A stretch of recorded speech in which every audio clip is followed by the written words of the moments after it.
अस्सलाम वालेकुम जी, मेरा नाम आमिर बिलाल है। नाजरीन, एक बड़ी डेवलपमेंट है। कह लें कि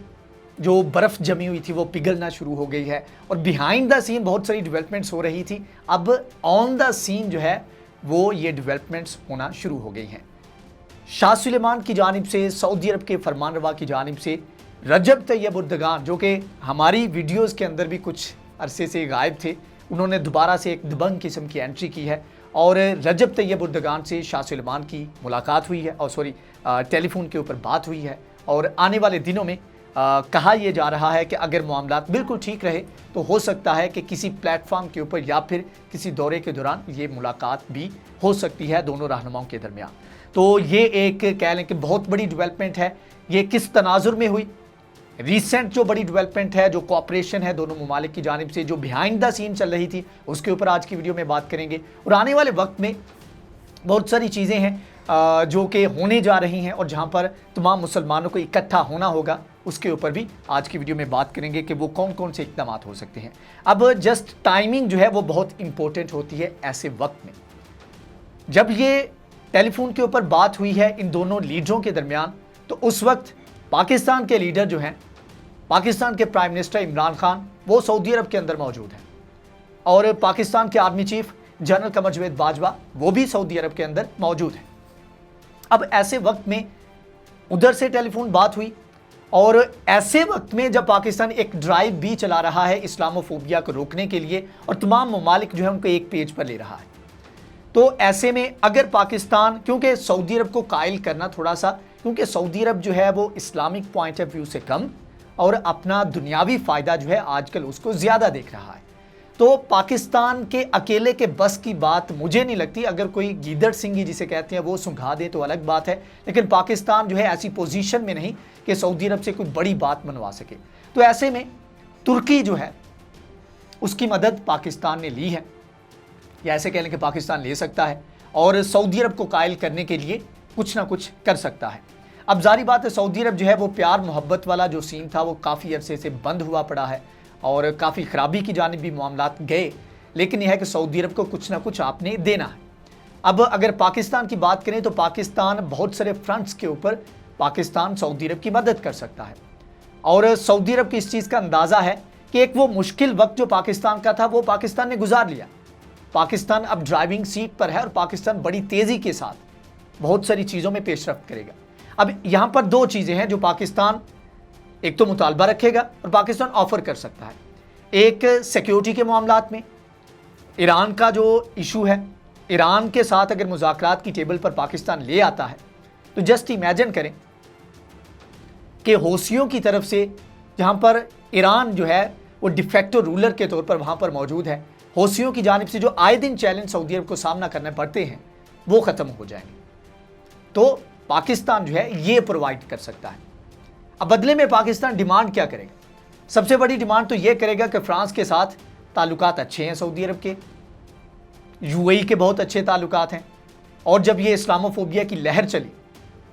क्योंकि यहाँ पर हो सकता है थोड़ा सा तजाद आपको नज़र आए कि एक तरफ आप बाइकआउट की बात करते हैं, सऊदी अरब को तनकीद का निशाना बनाते हैं कि इस्लामोफोबिया के टाइम में उसने फ्रांस को सपोर्ट किया, मुसलमानों के साथ नहीं था, लेकिन कुछ चीज़ें हैं जो कि आपको टेक्निकल लेवल के ऊपर थोड़ी सी हिकमत के साथ उनको डील करना पड़ता है। अब पाकिस्तान जो है, पाकिस्तान के पास कोई ऐसी लेवरेज मौजूद नहीं कि वो जो यूरोपीय यूनियन जो है उसको थोड़ा सा प्रेशराइज कर सके। पाकिस्तान के अंदर ये एहतजाज हुए और यूरोपीय यूनियन की जानिब से, फ्रांस की जानिब से मुतालबा कर दिया गया कि इनका GSP+ स्टेटस जो है उसको ख़त्म किया जाए। अब सऊदी अरब के ताल्लुकात को इस्तेमाल करके पाकिस्तान जो है उनसे बात मनवा सकता है और वहाँ पर चीज़ें जो है वो बेहतर कर सकता है। यह बड़ा कदम जो उठा रहा है या उठाने जा रहा है यूरोपीय यूनियन, उसको रोका जा सकता है सऊदी अरब की मदद से। दूसरा इसी से जुड़ा हुआ कि तौहीन रसालत के जो वाक़यात होते हैं, मामलात होते हैं, उसके ऊपर सऊदी अरब को साथ में लाया जाए, क्योंकि अगर सऊदी अरब साथ मिलता है तो सऊदी अरब जो है वो पाकिस्तान की मदद कर सकता है और OIC के 57 ममालिक जो हैं वो सऊदी अरब के अंदर आते हैं। ज़्यादातर जो अरब वर्ल्ड की अगर बात की जाए तो यहाँ पर तमाम तर ममालिक सऊदी अरब की हाँ में हाँ मिलाते हैं। तो सऊदी अरब अगर आपके साथ है तो जारी बात है दीगर जितने ममालिक उनको बनाना या उनका साथ हासिल करना आपके लिए मुश्किल नहीं होगा। तो ये चीज़ है। साथ में अगर तुर्की की बात करें तो तुर्की का रोल बड़ा क्रूशल है।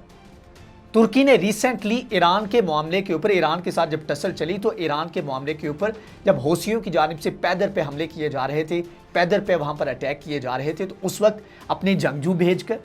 अपनी मशीनरी, अपने ड्रोन भेजकर सऊदी अरब ने बहुत हद तक ईरान से, हौसियों से सऊदी अरब को प्रोटेक्ट किया है तुर्की ने। तो ये जो एक बर्फ़ थी, काफ़ी सारे मामला, जमाल खशोगी के वाक़े के बाद काफ़ी जो है ताल्लुकात जो है वो ख़राब भी हुए, तो उसके बाद से जो एक थोड़ी सी रेजिस्टेंस थी दोनों के ताल्लुकात में, दोनों ममालिक के ताल्लुकात में, वो रेजिस्टेंस जो है वो अभी ख़त्म होना शुरू हो गई है। तो ये एक बहुत बड़ी डेवलपमेंट है जिसमें आप कह सकते हैं कि पाकिस्तान के लिए भी अच्छी खबर है, तुर्की के लिए भी अच्छी खबर है, क्योंकि तुर्की अगर सऊदी अरब के साथ ताल्लुकात अच्छे बनाता है या तुर्की सऊदी अरब को फेवर देता है तो उसके बदले में जाहिर बात है तुर्की को भी कुछ चाहिए होगा। तो एक तरफ तो ये छोटी मोटी वो थोड़ी सी फेवर जो है ये इस्लामोफोबिया वाले मामले की ले सकता है, लेकिन बड़ी फेवर जो ले सकता है वो ये है कि जो बाइडन अमेरिका की जानिब से जो तुर्की के ऊपर पाबंदियां आयद की जा रही हैं, मुआशी पाबंदियां आयद की जा रही हैं, उसमें बहुत हद तक जो है वो तुर्की की मदद कर सकता है। और इस वक्त जो बाइडन जो है उनको ज़रूरत है, जो बाइडन ने एक हाई डेलीगेशन जो है वो सऊदी अरब के अंदर भेजा हुआ है मामलात को बेहतर करने के लिए,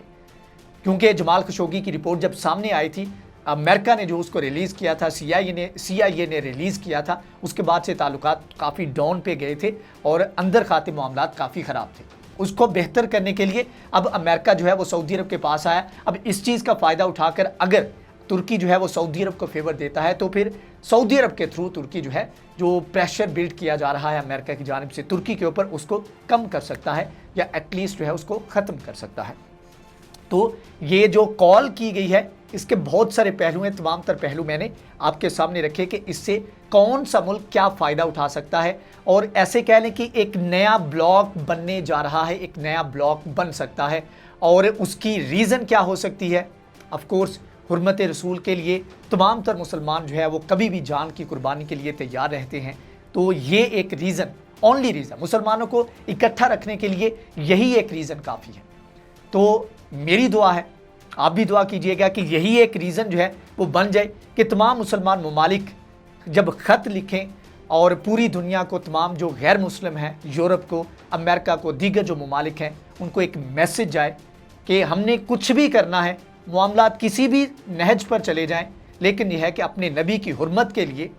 हम एक पेज पर हैं, उनकी हुर्मत के लिए हम कट मरने को भी तैयार हैं और किसी भी सतह तक, किसी भी हद को क्रॉस करने को भी तैयार हैं।